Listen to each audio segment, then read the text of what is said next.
Yo les gens, c'est Ludo. Aujourd'hui on se retrouve pour une nouvelle vidéo. Et aujourd'hui les petits potes, on se retrouve. Je vais vous donner 6 anecdotes sur ma vie. Il y aura 5 vraies, une fausse. Du coup oui, la vidéo est reprise de Mastu, car j'aime vraiment beaucoup ce concept. Du coup, il y aura des anecdotes drôles, des moins drôles. Du coup, on va pas tarder les gars. On va commencer avec la première anecdote. Alors, vous savez, j'ai fait des études dans le commerce, dans la vente, et pour valider mon année, je devais faire des stages dans différents domaines de magasins. Et j'ai effectué mon stage dans un, comment dire, magasin de vêtements. Voilà.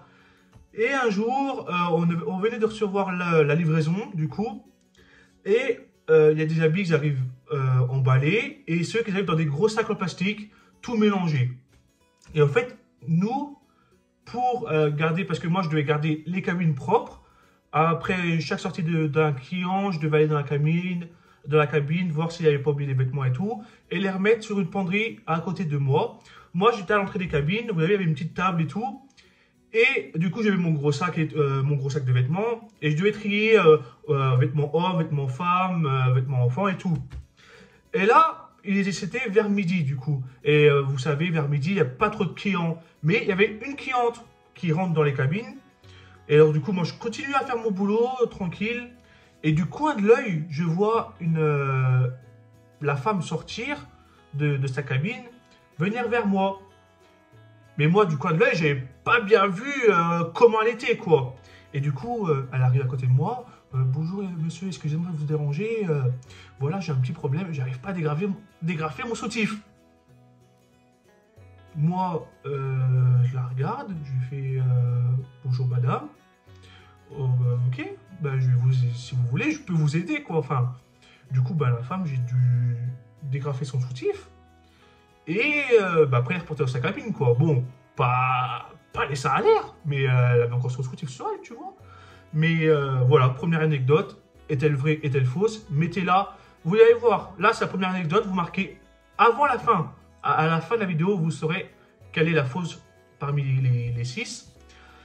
Et amusez-vous dans les commentaires. Marquez, faites un point vrai ou faux. Voilà.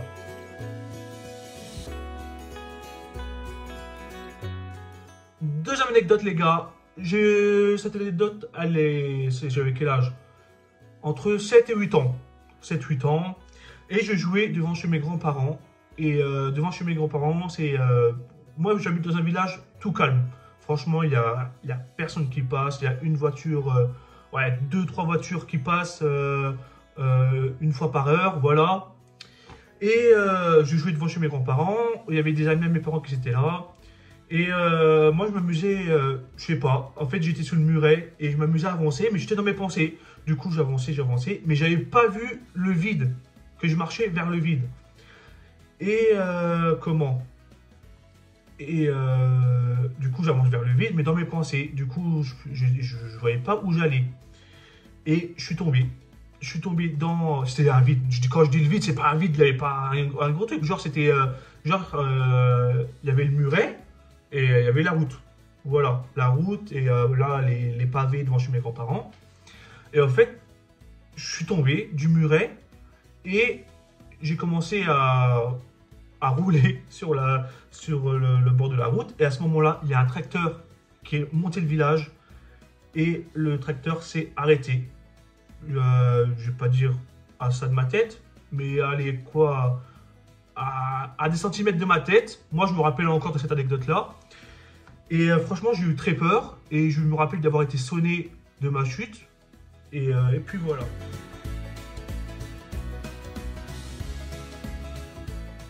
Du coup, les gars, troisième anecdote, c'est parti. Vous savez, quand j'étais petit, j'étais fan du catch. Et à ce moment-là, il y avait la Team Nexus. Et dans la Team Nexus, il y en avait un qui s'appelait Justin Upgale. Et son coup final, c'était quoi? Il montait dans le coin du ring et il sautait et il faisait un genre de salto, il retombait sur la personne. Ok? Moi, j'ai voulu réaliser ça. À ne pas faire, les gars. Franchement, ils le disent bien au début du catch. C'est des pros. C'est peut-être des comédiens, mais vraiment, ils sont vraiment entraînés pour bien réaliser leur coup, leur cascade et tout. Moi, j'étais petit, je ne savais pas encore que c'était faux. Vous voyez? Et un jour, je monte dans le coin de mon divan, je veux faire le coup, le salto. Déjà, moi, j'étais grassouillé, hein. Du coup, un salto, voilà quoi, sans entraînement, je peux pas en faire, hein. Et en fait, je suis mal retombé. Je suis retombé là, sur la nuque, là, en dessous de la nuque. Mon menton, il a frappé contre mon corps. Et là, les gars, j'ai cru que j'allais mourir. J'ai perdu la respiration. Je ne savais plus respirer. Du coup, il m'a fallu des minutes pour pouvoir reprendre ma respiration. Et comment? Et voilà, quoi, c'est... j'ai failli mourir du coup tout à peur.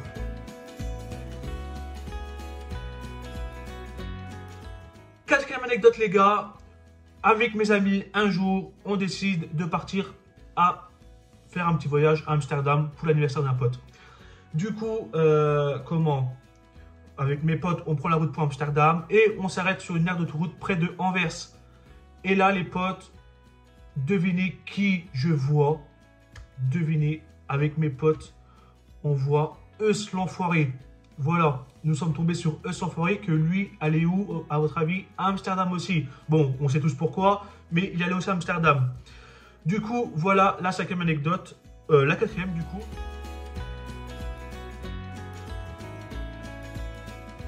Cinquième anecdote, les gars. Un jour, j'ouvre les réseaux sociaux. Ok. J'ouvre les réseaux sociaux et je vois recherche figurant pour un film tournant dans les Ardennes. Ok. Moi, je me dis, pourquoi pas? Je fais des vidéos sur Internet. Je me dis, ça pourrait être bien de voir l'univers du monde du cinéma. Alors, je me lance, je vois tous les trucs qu'il faut envoyer. Il faut que j'envoie des photos de moi, où j'habite, mon âge, tout. Et moi, je pensais pas être pris. Un jour, je reçois un mail en me disant que mon profil les intéresse et que je dois, je dois me rendre, le jour, c'était le 8 novembre 2022, je dois me rendre, comment? Ben, il me donne les informations pour où je dois me rendre, l'heure et tout. Et voilà, du coup, je ne m'intéressais pas du tout à... En fait, je ne m'étais pas intéressé à voir quel acteur est tourné dans le film, tous les trucs comme ça. Et quelques jours avant le tournage, déjà, j'étais fort stressé parce que je me disais, est-ce que ça va aller, est-ce que ça va pas aller? Bon. Quelques jours avant le tournage, je vais sur Internet, je marque le nom du film. Le nom du film, c'est « Moi vivant, vous ne serez jamais mort ». Et là, je vois déjà, première actrice, Léa Drucker. Léa Drucker, j'ai regardé son palmarès, elle a eu un César en 2019 ou 2020, je ne sais plus. Mais elle fait partie de la famille à Michel Drucker. Il paraît qu'elle est très connue, mais elle, je ne l'ai pas rencontrée sur le tournage parce qu'elle était en repos ce jour-là. Enfin, les scènes qui tournaient ce jour-là n'étaient pas avec elle. Ok, deuxième acteur, qui est vraiment très connu, que lui, je l'ai rencontré, Pierre Lotin. Pierre Lotin, c'est qui? Il joue Wilfried dans Les Tuches. Ok. Du coup, ce mec-là, je l'ai rencontré. Comment? Enfin, je lui ai parlé et tout avec. Au début, je ne sais pas trop aller vers lui. Je ne lui ai pas demandé de photo. Parce que j'étais trop timide, je ne voulais pas le déranger. Mais vers la fin de la journée, en fait, le mec s'est montré très accessible à nous. En venant s'intégrer à nous, parler avec nous. On a pu lui poser des questions. Et du coup, je ne vais pas en dire plus. Est-ce qu'elle est vraie? Est-ce qu'elle est fausse, les gars? À vous de jouer dans les commentaires. Et la sixième et la dernière anecdote, les gars.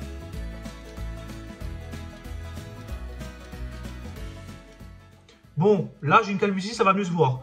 Vous voyez, attendez. Là, j'ai un trou, ok? Avant, j'avais des cheveux, punaise. Maintenant que je réalise. Là, normalement, j'ai un trou. Voilà, vous le voyez là. Ok. Un jour, j'étais en cours de sport à l'école et on faisait escalade. Moi, l'escalade, j'aime pas trop. Franchement, j'avais été voir mon médecin, je vais inventer une connerie que j'avais mal quelque part pour être dispensé de sport. Ok. Alors, moi, je dispensais d'escalade, mais à la fin du cours, le prof, il me dit, Ludo, comme tu n'as pas fait sport, peux-tu ranger les baudriers, les cordes, tout trucs comme ça? Monsieur, pas de problème, je le fais. Ok. Du coup, je vais vers l'armoire et tout, j'ouvre l'armoire et tous les coffres, enfin tous les coffres, est-ce que je parle moi, tous les bacs, je les remets dans l'armoire. Et il y avait des barres en fer pour ranger tous les baudriers. Et en fait, j'étais accroupi et en me relevant, j'ai tapé une barre en fer, les gars. Je me suis ouvert le crâne, j'avais le sang, il coulait.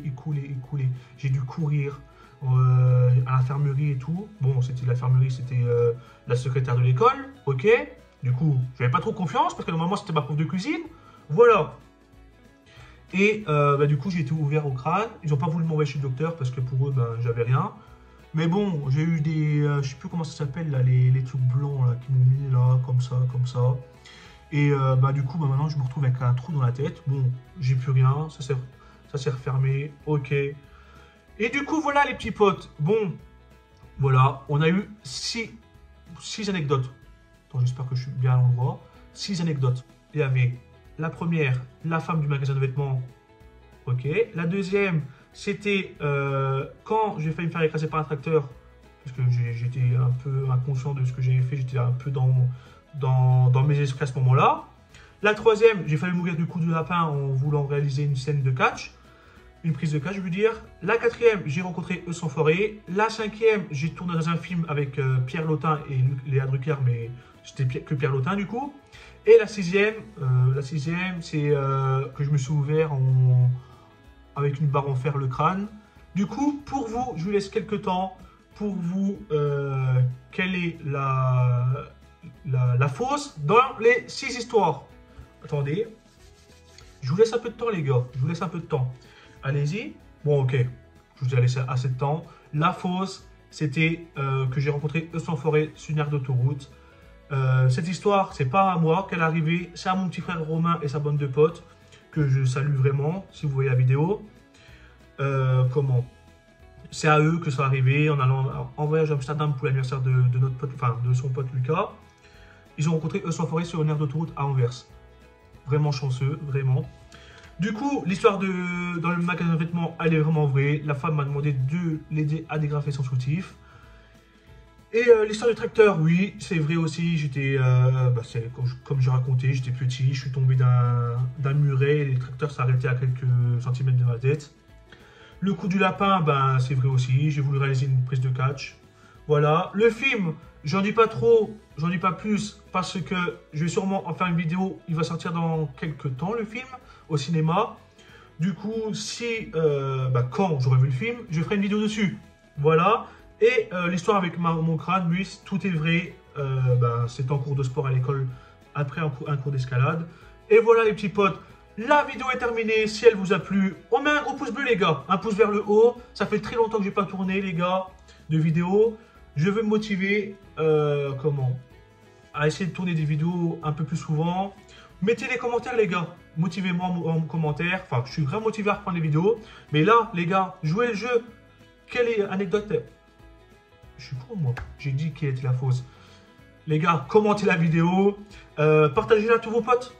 Et surtout, abonnez-vous les gars, on arrive bientôt aux 1100 abonnés. Enfin, il y en a quand même encore une petite trotte, mais on y est bientôt. Du coup, les gars, on se retrouve très bientôt pour une prochaine vidéo. À la prochaine les potes.